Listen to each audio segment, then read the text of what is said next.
Hello friends, मैं आपकी दोस्त सुधा सिंह दिव्यांगम चैनल से आप सबका स्वागत करती हूं और आशा करती हूं आप लोग स्वस्थ होंगे। तो फ्रेंड्स, आज मैं एक नई कहानी लेकर हाजिर हूं जिसके लेखक हैं संजय अग्रवाल जी। उनकी कहानी है जिद्दी बच्ची। तो कहानी बहुत प्यारी है और आशा करती हूँ आप लोगों को बहुत पसंद आएगी। और मैं कहानी शुरू करती हूँ कि अनिका एकटक घूरे जा रही थी अपने पापा को और 15 मिनट हो गए हैं उस बात को ख़त्म हुए, लेकिन अनिका का गुस्सा है कि ख़त्म ही नहीं हो रहा है। उसके नथुने गुस्से से फड़फड़ा रहे थे। चुपचाप दांत पीसते हुए वो अपनी सीट पर बैठी ऐसे देख रही थी जैसे कि अभी भस्म ही कर देगी। आंखों की ज्वाला से उसकी दादी कंबल ओढ़कर सोने का नाटक कर रही थी। पापा मोबाइल में व्यस्त होने का बहाना कर रहे थे और बाकी सब अपनी सीट पर चुपचाप पड़े हैं। राहुल अपनी सीट पर बैठा सारा एपिसोड देख रहा था। एक अनजान व्यक्ति के सामने 8 साल की एक बच्ची का ऐसा व्यवहार सभी को असहज कर रहे हैं। ट्रेन में कल शाम को उनका परिवार साथ है एक ही साथ में कूपे में घूमने जा रहा था। सब रामेश्वर घूमने जा रहे थे। दिसंबर की शीतकालीन छुट्टी जो हुई थी, कल रात में उसका व्यवहार ऐसा ही है। जो मुंह से निकल गया हो वो दादी उसे हर बात पर सहलाए पड़ी हैं और मम्मी 6 फीट दूर उससे जा जो करना है कर ले वाले मूड में बोलती रहती हैं। बात अभी बस इतनी सी हुई कि उसने चॉकलेट खाने की इच्छा की और उसका सारा सामान एक के ऊपर भरा हुआ था, जिससे कि सीट के नीचे सूटकेस भी सीट के नीचे रखा हुआ था, जिसे कि निकालने में थोड़ी दिक्कत हो रही थी। पापा ने कहा, बेटा मम्मी उठेंगी तो निकाल देंगी। किस बैग में रखा है मुझे नहीं पता है। उसने सोती हुई अपनी मम्मी को हिलाकर उठाया। फिर शुरू हुई चॉकलेट की रेड। बड़ी मेहनत कर उसकी माँ ने एक बैग से चॉकलेट का डिब्बा ढूंढा तो हाथ में वो डिब्बा आया जो घर लेकर जाना था। वो दूसरे बच्चों के लिए लाई थी। अनिका ने जैसे ही डिब्बा देखा माँ के हाथ से छीन लिया।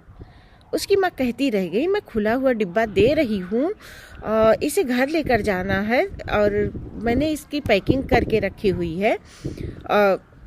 तुम इसकी पैकिंग को फाड़ रही हो, उसको नीचे फेंक रही हो। असहाय पिता ने उसे समझाने की कोशिश की तो वो चीख पड़ी।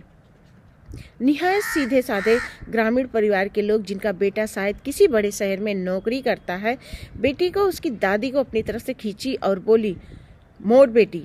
तभी अनिका चीखी, don't talk to me in Chhattisgarhi. दादी ने सहमा कर अपना हाथ हटा लिया और चॉकलेट का डिब्बा खुल चुका था यहाँ पर।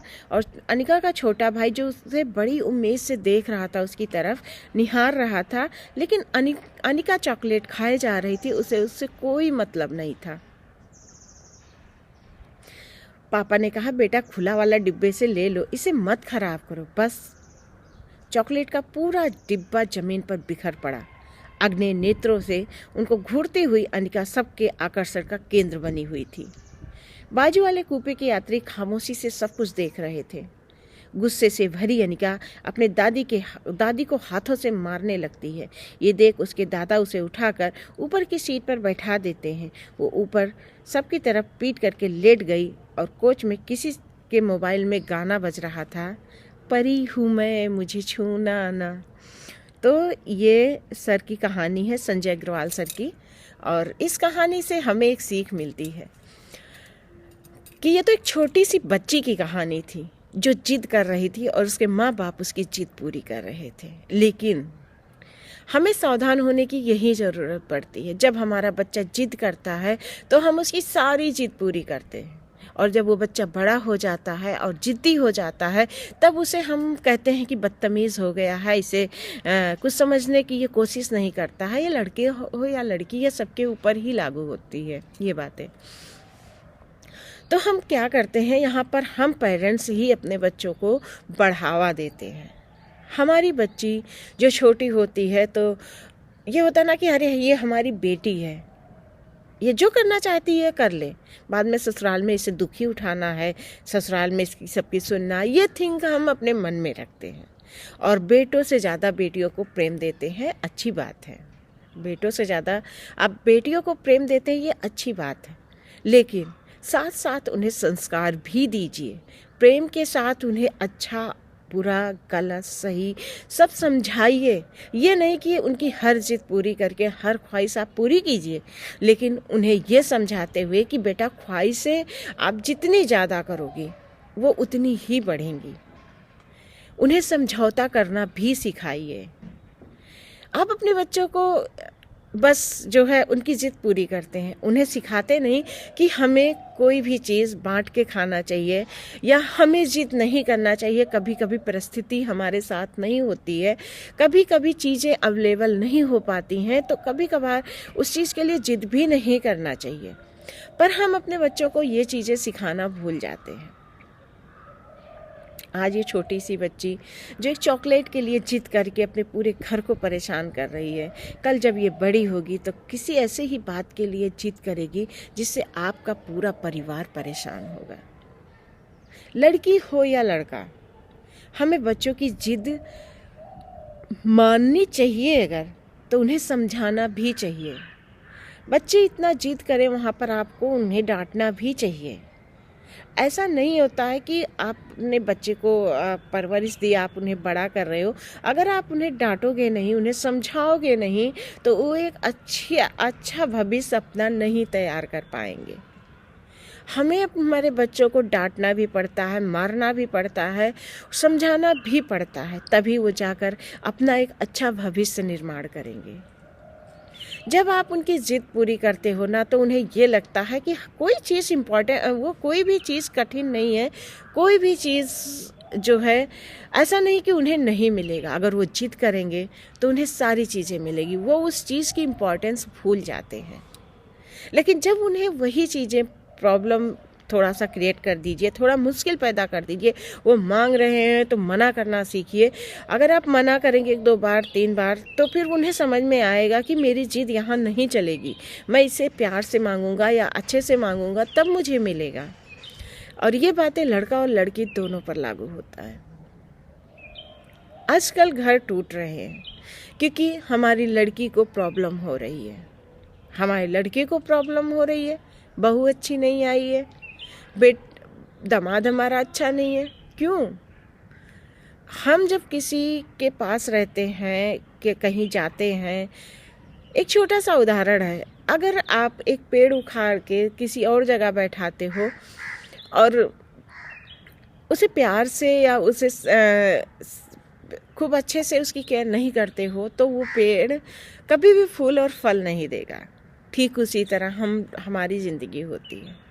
जब एक लड़का और एक लड़की की शादी होती है तो वो इसी तरह होते हैं। उन्हें प्यार, सहानुभूति और समझाने की बेहद ज़रूरी, मतलब बेहद ज़्यादा आवश्यकता होती है, कह सकते हैं।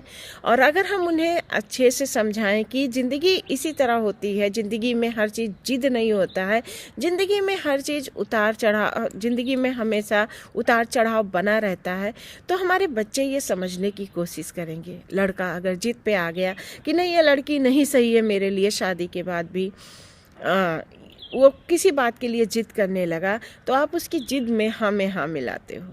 तो जिद हर जगह गलत होती है।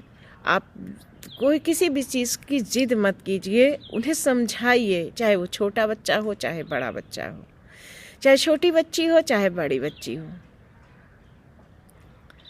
और आप कोशिश कीजिए अपने बच्चों की जिद मत पूरी कीजिए, उनकी ख्वाहिशें पूरी कीजिए, उन्हें अच्छी राह दिखाइए, उन्हें सच्ची राह दिखाइए। तो सर की ये कहानी मुझे बहुत पसंद आई और मैंने सर से आज्ञा लेकर सुनाया, और आशा करती हूँ आप लोगों को भी समझ में आया होगा कि हमें बच्चों की जिद नहीं पूरी करनी है, हमें बच्चों की ख्वाहिशें पूरी करनी है। आप उनकी ख्वाहिशें पूरी करिए, उन्हें संघर्ष करने दीजिए अपने लाइफ में, ताकि वो आगे चलकर अपनी लाइफ में संघर्ष करके किसी अच्छे मुकाम पर पहुंच सके। अगर आप उनको हर समय प्रोटेक्ट करोगे तो उन्हें कैसे पता चलेगा कि ठंड क्या होता है, गर्मी क्या होती है, वर्षा ऋतु क्या होती है।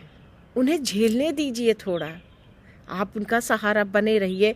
वो गलत दिशा में ना जाने पाए, गलत कदम ना उठाने पाए, उनका सहारा बनिए, पर उन्हें कुछ झेलने दीजिए। तो फ्रेंड, मेरी ये कहानी यहीं पर समाप्त होती है। अगर आप लोगों को पसंद आती है तो प्लीज़ लाइक, कमेंट और शेयर कीजिएगा और मेरी कहानी को ढेर सारा प्यार दीजिएगा। मिलती हूँ फिर इसी के साथ, एक नई कहानी के साथ, एक नई जोश के साथ। तब तक के लिए बाय।